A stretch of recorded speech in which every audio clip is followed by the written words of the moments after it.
بابا این چیزا واسه تو فیلم واسه این چیزا رو نگو. اگه میشه رو من بزن.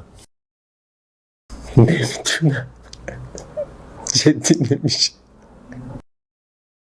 دوستان من چطوری؟ من حامد رجبی ام. امروز قراره باهاتون راجع به هیپنوتیزم صحبت بکنم. درست شنیدین؟ هیپنوتیزم و اینکه چطور میتونی یک نفری رو واقعا هیپنوتیزم کنی و واقعا اون لحظه هیجان انگیزیه، چون خود طرف واقعا مغزش سوت میکشه که چطور میتونه این اتفاق بیفته.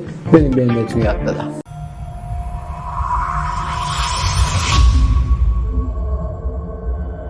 خب بچه، برای انجام دادن این کار من یه بیس کلی اول بهتون میگم که اصلا چه کار باید بکنیم و سناریوتون برای این اجرا چیه. بعدش بهتون یه چند تا تیپ کوچیک یاد میدم که با استفاده از اونا مطمئن تر باشین که این اتفاق حتما میفته. خب برای شروع سناریوی ما به این شکله که به مخاطبتون میگین که بشینه، وقتی که نشست میگین که قشنگ بچسبه کمرشونو به صندلی و توی این حالت باشه که قشنگ کمرش بچسبه به پشتی صندلی و پاهاشو رو هم نندازه، پا همین شکلی موازی هم قرار بگیره و کمر صاف و با خیال راحت بشین و چند تا نفس عمیق بکشه. این چیزیه که در ابتدا از مخاطبتون میخواین. نفس عمیق که کشیدی، اوکی، دستاتو بیار بالا، به این شکل میبینی روبروی صورت قرار بده و به مخاطب میگین که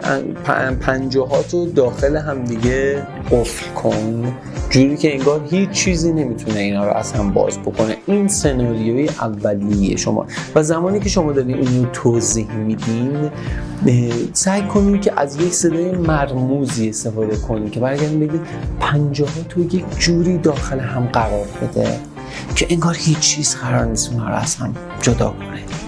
با این سبک سعی کنید که چیزی ببینید، چون تاثیرگذاری دوچندانی داره تو این کار. زمانی که بهش میگین نفس عمیق بکشید، میگه ازتون میخوام کامل تمرکز بکنید، تمام اتفاقات این داستان روی باور میفته. میگین که پنجه‌تون قفل میکنین و مطمئن بشین که وقتی که پنجه‌شو گرفته، این انگشت شستتون که دارین میبینید قشنگ اینجا قفل شده و این یکی شسته هم روش قرار گرفته باشه. یعنی اینو سعی کنید تو دست مخاطب ببینید. خب و میگین که دوتا انگشت اشارت رو بیار روبرو هم دیگه.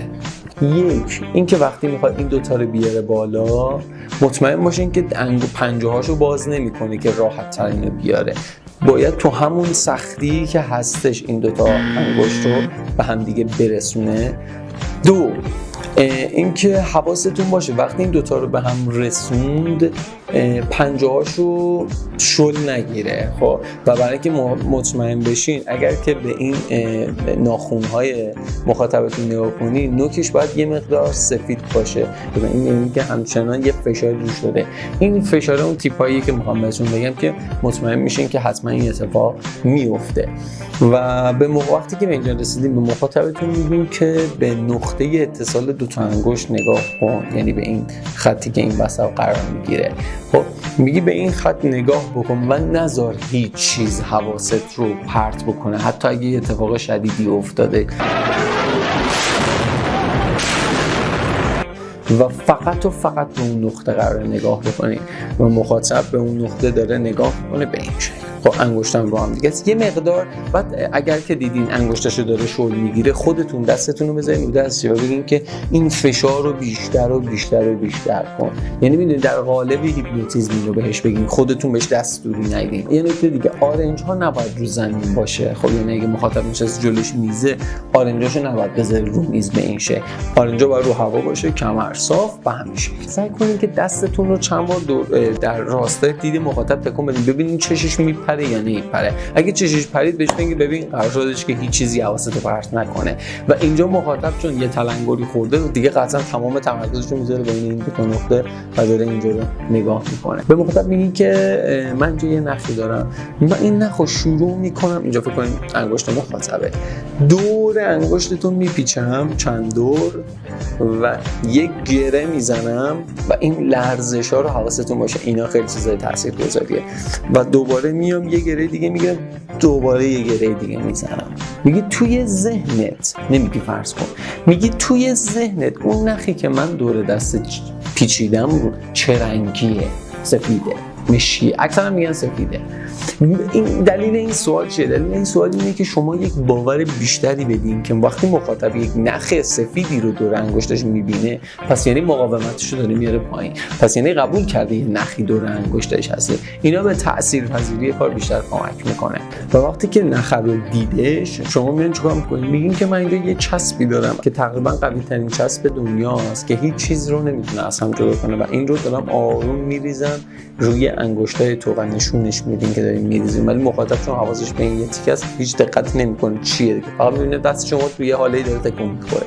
من میریزم روی انگشتای تو که باعث میشه که شروع میکنه پایین اومدن و اینجا میتونین یه مقدار انگشتتون رو یه مقدار خیلی آروم، جوری نباشه که بکوبین، خیلی آروم نوازشانه رو انگشت بگیر و اینو من بیشتر پخشش میکنم که همه جای دستت رو بگیره. یک بار یا دو بار، بیشتر این کار انجام ندین که مطمئن شی که این انگشتا کاملا به هم چسبیده و مخاطب قبول میکنه این رو و تمام حواسش اینجا چه اتفاقی میفته در اصل؟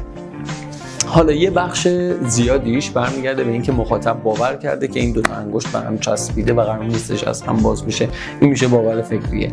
این کارهایی که بهتون میگم انجام بدین دلیلش چیه که مثلا میگم ناخونا رو حواستون باشه؟ به خاطر منقبض شدن عضلاته. ببینید وقتی که شما تو طول این توضیحاتی که دارین میدین سعی کنین 1 الی 2 دقیقه طول بکشه. خب وقتی شما 2 دقیقه انگشت مخاطب رو به این حالت نگه داشتین و اینا داره فشار میاره، شستتون روشه و فلانه، این عضلات تقریبا منقبض میشه. وقتی که به مخاطب بگین دست انگشت رو بکن، من خود من همین الان واقعا دارم زور میزنم، الان بعد از این چند ثانیه به زور تونستم این انگشت من قسم فاصله بدم. و وقتی به مخاطب برمیگردیم میگیم انگشتات اصلا فاصله بده، تقریبا نمیتونه این کارو انجام بده چون سختشه، این عضلات یه ذره منقبض شده و باعث میشه که سخت‌تر باشه و حالا یه بخشی هم که به باورش برمیگرده. اینجا چی کار می‌کنید برای اینکه انگشتاتو میخواد باز بکنی؟ میگی که خب حالا ازت میخوام آروم سعی کنی انگشتاتو از هم فاصله بدی، باز کنی نه فاصله بدی. میگی سعی کن، نمیگی فاصله، چون اگه فاصله بدی دستور دادی بهش و اون کار میکنه. میگی ازت میخوام آروم سعی کنی که انگشتا رو از هم فاصله بدی. و وقتی که کلمات آروم و سعی کن رو به کار میبری، مخاطب اینجوری نیستش که تق بخواد بازش کنه، سعی میکنه واقعا آروم. و اینجا دقیقاً نقطه‌ایه که مخاطب نمیتونه 4 5 یا 6 ثانیه تقریبا فرصت دادی که طرف رو برگردونی. توی بعضی از موارد به خصوص تا 10 ثانیه هم طول میکشه که مخاطب نمیتونه انگشتشو از هم فاصله بده. و وقتی که نتونست و اون یک لحظه یه اتفاق میفته، این رو خیلی بهش دقت بکنیم. وقتی که مخاطب بخواد انگشتشو از هم فاصله بده و وقتی که تو سعی اول نمیتونه، یه لبخندی میزنه و میگه اینجا خندش میگه. از این خنده میتونین استفاده کنین. میتونین برگردین بگین که ببینی خیلی سخت شد برات، انگار نمیتونی بازیش بکنی. وقتی که اینو میگی مخاطب خودش رو رها میکنه، چون یک بار تلاش کرده و شما دارین تایید میکنین چیزی رو که دارین میبینین که نمیتونه. اینجا میتونین این حد فاصله 4 ثانیه رو تا 6 ثانیه یا 7 ثانیه ببرین جلو. وقتی که این اتفاق افتاد از این استفاده بکنین. حتما میگه میبینی نمیتونی اصلا بازیش بکنی، سخت شده همه چیز. نه مخاطب میگه آره، میگه خب یه نفس عمیق بکش. وقتی میگه یه نفس عمیق بکش دیگه مخاطب رها شده دیگه، اینو سعی نمیکنه اصلا جدا بکنه. میگه نفس عمیق بکش با شمارش من، بعد از صدای بشکن خیلی راحت میتونی انگشتتو اصلا باز کنی. 3 2 1 باز کن. و مخاطب خیلی راحت این دوتا رو از هم فاصله میده، چون تمام باوراشو خراب کردی و انگشتاش هم یه ذره شل شده دیگه تو اون لحظه. این شکلی میتونین واقعا یک لحظه ای رو رقم بزنین که مخاطب تو عمرش تجربه نکرده. و من این کارو واسه شروع کارهای هیپنوتیزم اصولا انجام میدن که ببینم که یه مخاطبی چقدر تاثیرپذیر هسته، چقدر تاثیرپذیر نیسته، میشه کارهای سنگین تری روش انجام دادش، اینکه مثلا حالا بخواد اسمشو یادش بره یا اینکه مثلا میخوام بگیم حتی به یه زبون دیگه ای صحبت بکنه، چون این کارا رو ما انجام میدیم. این اصولا برای استارتر کارمونه که بتونیم تشخیص بدیم که مخاطبمون یا مخاطبایی که آوردیم چقدر تاثیرپذیرن. امیدوارم که از این ویدیو لذت برده باشین. اگر که از این ویدیو خوشتون اومد حتما ویدیو رو لایک بکنین و برام تو کامنت ها بنویسین که دوستای آموزش بعدی چی باشه. 2 تا ویدیو هم الان براتون رو صفحه نمایش داده باشه، اگه شد دوست داشتین اونها رو میتونین ببینین. مرسی.